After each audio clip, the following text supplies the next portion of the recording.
Hello, I'm Severn Suzuki speaking for ECHO, the Environmental Children's Organization. We're a group of 12 and 13-year-olds trying to make a difference. Vanessa Suddy, Morgan Geisler, Michelle Quigg, and me. We've raised all the money to come here ourselves, to come 5,000 miles to tell you adults you must change your ways. Coming up here today, I have no hidden agenda. I am fighting for my future. Losing my future is not like losing an election or a few points on the stock market. I am here to speak for all generations to come.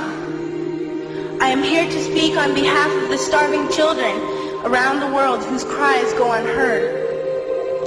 I am here to speak for the countless animals dying across this planet because they have nowhere left to go. I am afraid to go out in the sun now because of the holes in our ozone. I am afraid to breathe the air because I don't know what chemicals are in it. I used to go fishing in Vancouver, my home, with my dad, until just a few years ago we found the fish full of cancers. And now we hear of animals and plants going extinct, every day vanishing forever. In my life, I have dreamt of seeing the great herds of wild animals, jungles and rainforests full of birds and butterflies. But now I wonder if they will even exist for my children to see. Did you have to worry of these things when you were my age? All this is happening before our eyes, and yet we act as if we have all the time we want and all the solutions. I'm only a child and I don't have all the solutions. But I want you to realize, neither do you. You don't know how to fix the holes in our ozone layer. You don't know how to bring the salmon back up a dead stream. You don't know how to bring back an animal now extinct. And you can't bring back the forest that once grew where there is now a desert. If you don't know how to fix it, please stop breaking it. Here, you may be delegates of your government, business people, organizers, reporters, or politicians, but really, your mothers and fathers, sisters and brothers, aunts and uncles, and all of you are someone's child. I'm only a child, yet I know we are all part of a family, 5 billion strong, in fact, 30 million species strong. And borders and governments will never change that. I'm only a child, yet I know we are all in this together and should act as one single world towards one single goal. In my anger, I am not blind, and in my fear, I am not afraid of telling the world how I feel.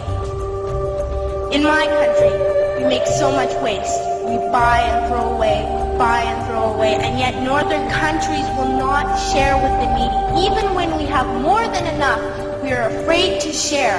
We are afraid to let go of some of our wealth.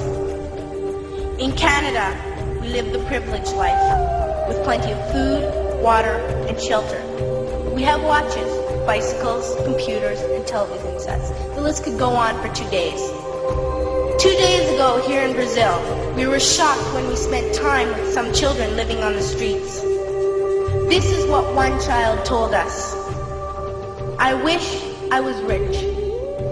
And if I were, I would give all the street children food, clothes, medicines, shelter, and love and affection.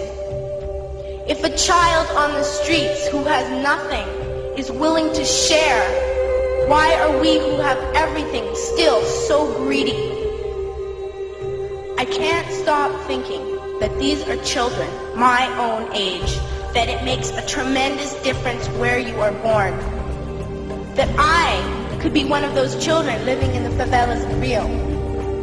I could be a child starving in Somalia, or a victim of war in the Middle East, or a beggar in India. I am only a child, yet I know if all the money spent on war was spent on finding environmental answers, ending poverty, and finding treaties, what a wonderful place this earth would be. At school, even in kindergarten, you teach us how to behave in the world. You teach us not to fight with others, to work things out, to respect others, to clean up our mess, not to hurt other creatures, to share, not be greedy. Then why do you go out and do the things you tell us not to do? Do not forget why you are attending these conferences, who you're doing this for. We are your own children. You are deciding what kind of world we are growing up in. Parents should be able to comfort their children by saying, everything's going to be all right. It's not the end of the world, and we're doing the best we can. But I don't think you can say that to us anymore. Are we even on your list of priorities?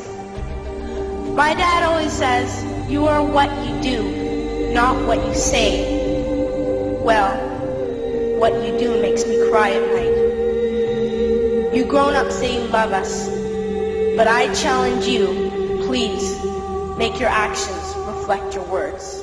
Thank you.